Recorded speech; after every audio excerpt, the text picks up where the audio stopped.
From Kansas State University, this is Agriculture Today. Eric Atkinson with you. And coming up today out of Oklahoma State University, Derrell Peel on the cattle markets.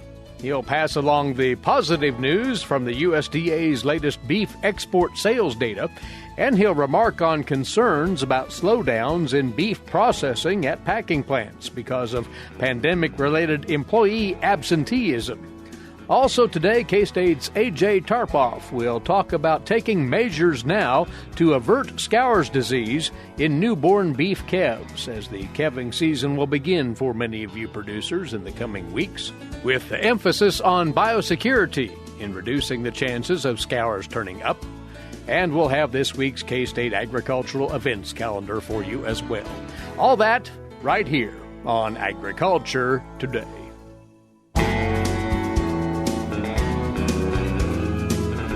You are listening to the K-State Radio Network and Agriculture Today. Welcome to our Monday edition, and the cattle markets are front and center. Derrell Peel is along with us now via phone. Derrell is a livestock economist at Oklahoma State University. Quite a selection of things to talk about this time, Derrell, but let's just quickly look back at last week's markets. It seems like the markets, in very general terms, have settled into something of a narrow trading range now. Yeah, I think so. You know, it's early in January. We're still trying to really sort of figure out what the direction of the markets is. But, you know, pretty steady tone on the fed cattle markets. Feeder cattle markets perhaps a little bit weaker. But, again, it's early in the year, so, you know, and kind of light volume trading. Cold weather has impacted that a bit. So I think we probably need another week or two to get a little better sense of direction for these markets. One of the prevailing themes, and this will play out over time, of course, but the ongoing drought and overall dryness, not only in the West now, but most assuredly here in the central and southern plains. And that's starting to really dominate as a long-term thought in these markets, isn't it? Absolutely it is. You know, there's several things immediately, given the time of the year. Of course, in the central and southern plains in particular, wheat pasture is an important winter grazing activity. That's really struggling right now. Our wheat pasture was never real good. We had dry conditions, got some moisture in October, planted wheat, got some up, put some cattle out, but now with no more moisture to follow that up, these pastures are really falling apart pretty fast. So that's an immediate concern in terms of the regional cattle markets. And then, of course, as we get into later in the spring, the question will be sort of what kind of spring do we have? If these drought conditions persist or continue to expand, as you mentioned, in the southern plains, they're already, continuing in the Northwest, although there's been some improvement in the Pacific Northwest. But in general, we have a lot of potential for some very serious concerns and some serious decision-making that'll have to happen in the first, 4 to 6 months of the year if conditions don't change. And that may or may not be reflected in the upcoming cattle inventory report. We want to visit about that in just a second here. Something that's popped to the surface, though, Derrell, in the past week or so, the concerns over slaughter weights and the pace of processing, which may well be hindered by employee absenteeism at packing plants. What's the story as you read it? Well, I don't have strong evidence, that we're having significant slowdowns. Certainly it's a concern. You're seeing, general concerns being expressed. Weights have ticked back up just a little bit on the slaughter side, and that may be an indication of a little bit of slowdown in processing. The preliminary numbers for the first week of January for daily slaughter were down, from the previous week or two prior to that. So it's something that we have to watch. Now, we know that at the same time, feedlot numbers are a little bit tighter and generally going to get tighter. So it's kind of a race now to see whether or not we fall farther behind on the capacity side and the labor issues relative to the pace of cattle coming out of the feedlots and the timeliness of getting those cattle processed. Before we dive into the latest U.S. beef trade data that has been released, something else that surfaced here last week, wanted to get your thoughts on it briefly. The administration has proposed to channel federal funds towards smaller-scale independent meat processors. What do you think, Derrell, as a livestock economist, was the general impetus behind this? Well, I think there's several things, potentially behind it. It stems out of a lot of just general concerns about the way the industry has operated over the last couple of years, and the broader concerns about capacity issues and the infrastructure in the industry. So, these federal support, it's probably not a bad thing. It may help some smaller markets, some specific markets, if you will, that could be very beneficial to a smaller set of producers, a smaller set of consumers looking for a certain kind of product. I don't think it really changes the overall picture, and certainly doesn't change the immediate situation with respect to capacity issues in the industry. And for that matter, then, to the extent that the administration has said that, they hope these will help alleviate some of the higher prices we're seeing, I don't think this really addresses that, because I think there's some broader supply and demand conditions that explain high prices for beef, and this isn't really going to change that. Well, let's look at the demand side here and talk about, first of all, boxed beef demand last week. We're again in a rather steady state of affairs there. We are. In fact, it's actually picked up a little bit, and that's not too uncommon. After holiday featuring and all that, then we come into January, we sometimes see beef sort of rise up again as a featured product in January. So we did see about a $3 or almost a $5 increase through the week last week on choice box beef. And, again, it's a testament to the underlying strength of demand. Compared to where we were this time last year, we're running, I don't know the exact percentage, probably 25% above a year ago at this time. So we continue to see very strong, particularly middle meat prices, but really across the board, across all of the major primals and subprimal cuts, general strength in these markets. Any reason to think that will turn south anytime soon? Seems like we're in a comfort zone as far as domestic beef demand anyway. Well, that's right. We do have some questions going forward. I mean, a lot of this is coming out of sort of the residual effects of a lot of pandemic-related things. We had a lot of stimulus money. Consumers spent, a year and a half really not doing things the way they have done in the past. They didn't travel as much. They didn't get out and do things as much. And so on. So as we go forward, there's some broader macroeconomic issues that we're watching. But in general, there's no indication at this point in time that beef demand is set to weaken in any significant way. And we continue to see, again, extremely strong demand. Obviously the current COVID situation could impact food service again. Mm-hmm. So we're watching that as well. I don't think it'll have a major impact or anything near like what we've seen in the past, but it could be a little bit of a bump in the road in terms of that food service demand and the ability of folks to get out and enjoy those restaurant meals. And as far as international demand for U.S. beef, what do those latest trade numbers out of the USDA tell us? The trade situation continues to also be supportive in conjunction with that strong domestic demand we were talking about. On the export side, beef exports through November, in the month of November, we're up about 8% on a year-over-year basis, 8.1%. And for the year-to-date through November, so the first 11 months of the year, we were up about 18.5% year-over-year. And in fact, the previous record for beef exports in the U.S. Was in 2018 on an annual basis, and we're running about 9% above that. So well on a record pace here. We just have one more month of data to complete 2021 data. We will see record beef exports. On the import side, in November, the imports were significantly higher on a year-over-year basis, up about 27.5%. But for the year-to-date, they're still down about 1.8%. So a little bit down after rising a little bit last year. So taken together, the net trade picture is positive. One last thing on the cattle side, live cattle trade, of course, it takes a little longer for that to play its way through the system from a beef demand standpoint, but imports of cattle from both Canada and Mexico are down in 2021 for the first 11 months of the year, and exports to both of those countries from the U.S. of live cattle are up, and so net imports of cattle in 2021 for the first 11 months of the year are down 32% on a year-over-year basis.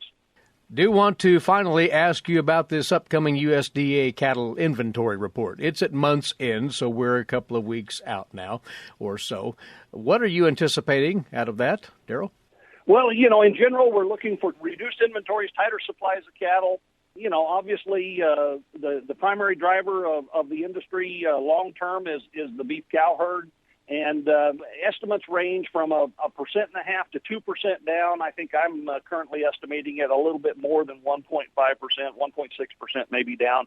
But it could easily be up to 2% down on a year-over-year basis. That's going to work its way back through, other categories. And in general, we're looking at tighter feeder cattle supplies. In part, those net cattle imports that we talked about being down is also going to play into that. There's just there's a smaller domestic calf crop, as we've been declining the beef cow herd over the last couple of years. And again, we've kind of finally worked all that through the feedlots. So feedlot inventories, are still holding close to year-ago levels, but they're going to start to decline more noticeably here in the next few months. And that's going to be based on the fact that we've got tighter supplies. I'm looking for less replacement heifers. I don't think this industry is poised to grow again in 2022, but we'll see what those numbers tell us about the possibilities for that as we get this new data. And again, those numbers out of the Department of Agriculture at month's end, the cattle inventory report. Pulling it all together, Derrell, one gets the sense that the cattle industry, economically speaking, is on pretty firm footing as we enter 2022. Yeah, I think so. We ended 2021 with a lot of optimism, carrying some momentum out of the year. That's certainly carrying forward here in the first part of January. Again, I think it'll take a little bit of time to see how the tone of the market really develops over the next 2 or 3 weeks. But, most of the underlying fundamentals are very strong. We do have these areas of concern, the drought being a big one. But from a price standpoint and a market standpoint, we have a lot of optimism and certainly expectations in general for higher prices in 2022. We always appreciate your time. Thanks for joining us, Derrell, and we'll talk again in a few weeks. Sounds good. Thank you. Livestock economist Derrell Peel out of Oklahoma State University with us to talk cattle market trends here on Agriculture Today.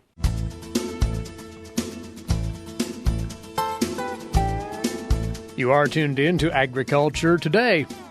We're not quite there yet for most cow-calf producers, but soon will be, the calving season. And, of course, that's where you earn your profitability, cow-calf producers, through a successful go-round of calving. One of the threats to that is what we'll talk about now with A.J. Tarpoff, beef veterinarian, K-State Research and Extension. What we want to focus on, A.J., today is management to reduce the possibility of calf scours problems. And this is a perpetual health concern for so many producers. It is. Calf scours are also referred to as neonatal diarrhea. This is the number one health issue we deal with newborn calves. So for the first month, 45 days or so of life, it seems year in and year out, this is something we battle, we have to control. Now is a good time to plan ahead for our spring calving herds, that being proactive instead of reactive with some of these scour preventative techniques can really go a long way. Keep in mind there are a multitude of different causes of calf scour. Okay, we have bacteria, possibly. We also have a couple of viruses, key viruses that do cause neonatal diarrhea. And we even have some protozoal parasites that can rear their ugly heads occasionally in some operations. Regardless of what causes them, our preventative techniques are very similar, regardless of the cause of the diarrhea.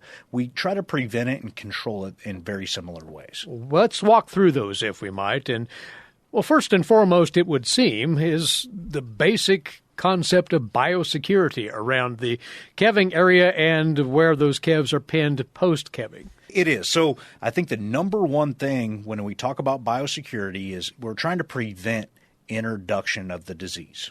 Well, where can that come from? Outside animals. During calving season or right in the middle of calving season, where would a new animal come from? Many times we have an orphaned calf, or we might have a cow, a very good cow that lost a calf for no fault of her own. We want her to stay in the herd. She's lactating. So what do? We go to a neighboring operation. We go to the sale barn. We might buy a cow to be able to graft onto that calf. We might buy a calf to graft onto our cow. Regardless, we're bringing an outside animal in, possibly from a sale barn or another operation. I understand why producers do that. Okay, I truly do, trying to get that animal or the calf all the way to weaning to be able to sell it. However, that is a very risky situation. Not to say producers shouldn't do that if that's part of their game plan, but if you bring new animals into an operation, Quarantine. We're all used to the word quarantine nowadays. We isolate or segment them from the rest of our animals. If you bring a graft calf on or bring a different cow into your operation during calving season, segregate that pair, segregate that group, have them apart from the rest of the herd for at least 30 to 45 days. Anything that they potentially are shedding or getting into the environment that could cause some calf scours in the rest of our group, they will be off on the side, and isolation is really kind of the best way to manage some of those. Other things with biosecurity is sick animals. Sick animals shed a lot of pathogens, shed a lot of virus or bacteria or whatever is causing it. If we do have outwardly sick animals, segregating them from the rest of the group, similar to the new purchases, we can segregate the sick ones to make sure we're not building up pathogens in the environment. Simple concepts, takes a little more effort, but well worth the trouble. What can one do to boost the immunity in these calves to help them fend off scours conditions? Well, in the cattle industry, there's no such thing as a magic medicine, so to speak. But the closest thing we have is colostrum. Okay, colostrum's the first mother's milk, packed full of ready-made antibodies to fight different pathogens in the environment. It has ready-made white blood cells to fight different things in the environment. Okay, it's the passive immunity for that calf for the next couple months of its life. Truly is super, super important. How do we ensure that we have the adequate quality and quantity that the cow is producing prior to calving? That all comes down to body condition and nutrition of our cows now. Okay, right now, if you're going to be calving in a couple months, nutrition of our cows through the winter, during the third trimester especially, making sure that we're feeding them appropriately, they have the right energy and protein requirements, making sure they're in good body condition. We want them in 5.5 to 6 body condition score going into calving season. Once again, timely to discuss that and to think about it as you need to build that body condition up, if needed, heading into calving time. It's pretty obvious as well. Assuring that you are calving in an environment, and again, housing those calves post-calving in an environment, which will discourage these bugs from surviving. Okay, well, surviving and kind of thriving. The pathogens that cause calf scours, they're carried and they're ubiquitous, which is really, meaning very common. They're commonly found in all of our herds, okay? So how do we keep them from thriving? And that's where we have some basic environmental control factors and basic management that really is probably the most important thing when it comes to calf scour prevention. 1, we manage the environment. 2, we manage the animals. Let's talk about the environment. How do we reduce contaminants in the environment? I break it down to what are the common areas. If you have a group of cows out in the pasture, where do they spend most of their time? Then usually those areas are where they eat, where they rest, and where they get water, okay, or where they feed and get water. Well, usually that's where they have shelter. Big proponent of shelter for cattle, especially during calving season, windbreaks, things like that. If they can be mobile, if you can drag them around the pasture to be able to spread out some of that contamination. Okay, keep in mind the solution to pollution is dilution. We can spread that over a much larger area. Newborn calves will not be exposed to as much whenever they hit the ground. Same for our feeding sites. If we can move our feeding sites through the pasture through the calving season, that will reduce the amount of contaminants that are congregated in one area.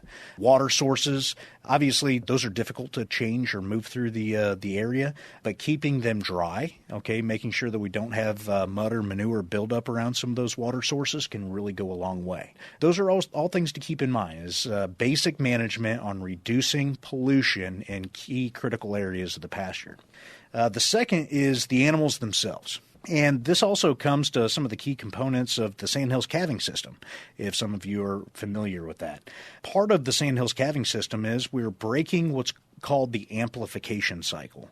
Okay, the pathogens inside the herd, they have to amplify. They have to increase in their numbers to become really infective and cause disease.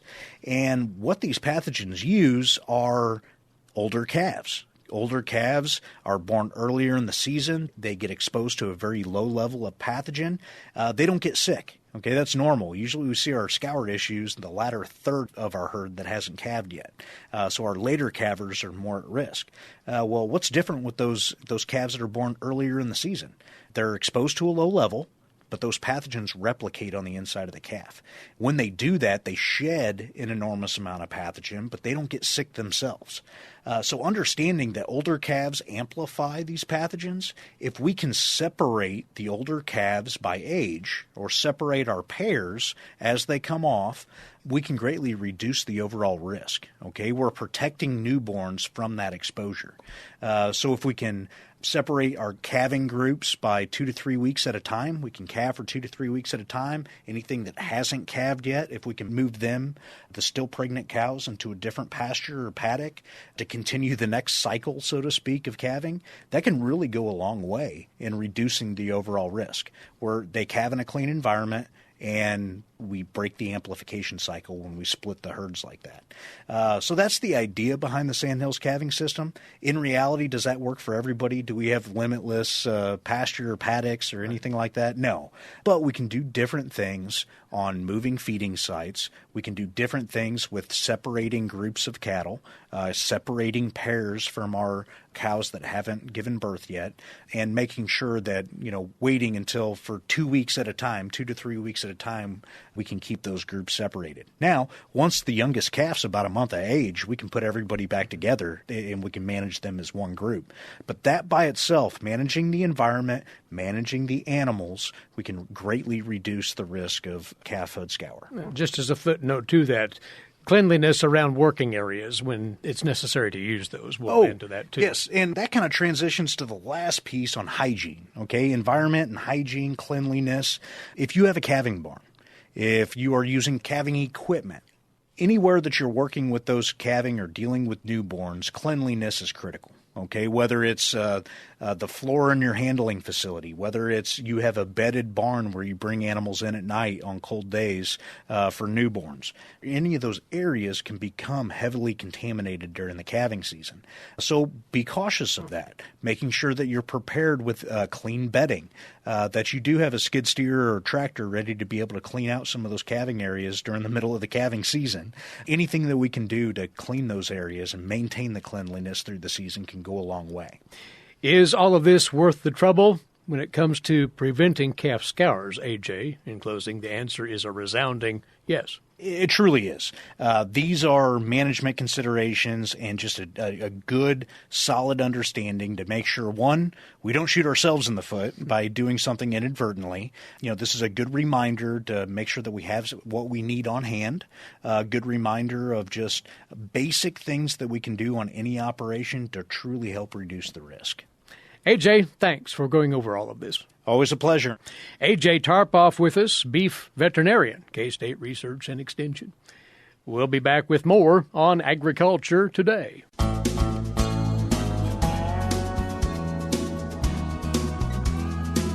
This is Agriculture Today, and to this week's K-State Agricultural Events calendar now. Several of interest to you producers coming up over the next couple of days, as a matter of fact, including 4 soil fertility management meetings. Now, high fertilizer prices have many of you wondering how to get the most return on your fertilizer applications heading into this next growing season. K-State's Department of Agronomy is hosting these meetings tomorrow and Wednesday. The topics to be discussed at each: fertilizer storage methods, the maximum rate of return for applied N, growing in, so to speak, with cover crops, application timing and methods, and the latest crop nutrient research updates from K-State. There is no cost to attend, but at this late date, you need to register right away at the host extension offices. Here are the details on these soil fertility management meetings tomorrow, January the 11th, in Ellsworth, at the National Guard Armory there in the morning from 9 to noon, then tomorrow afternoon at Rush Center, the senior center there, from 3 to 6. Then Wednesday, January the 12th, in Goodland, that's the morning meeting at the Sherman County 4-H building from 9 to noon, and in Hoxie on Wednesday afternoon from 3 to 6 at the Sheridan County 4-H building. Again, touch base right away and reserve your spot to one of these at the respective extension offices in Ellsworth, Rush, Sherman, and Sheridan counties. Also this week, K-State's series of calving schools comes to a conclusion with sessions at 2 locations. To remind you once again, these schools outline overall calving management, including the stages of the normal calving process, as well as advice on handling difficult calving situations, when and how to intervene to assist the cow or heifer. There'll be a demonstration of the proper use of calving equipment, that on that life-size cow and calf model that's proven to be such an effective teaching tool at these schools historically.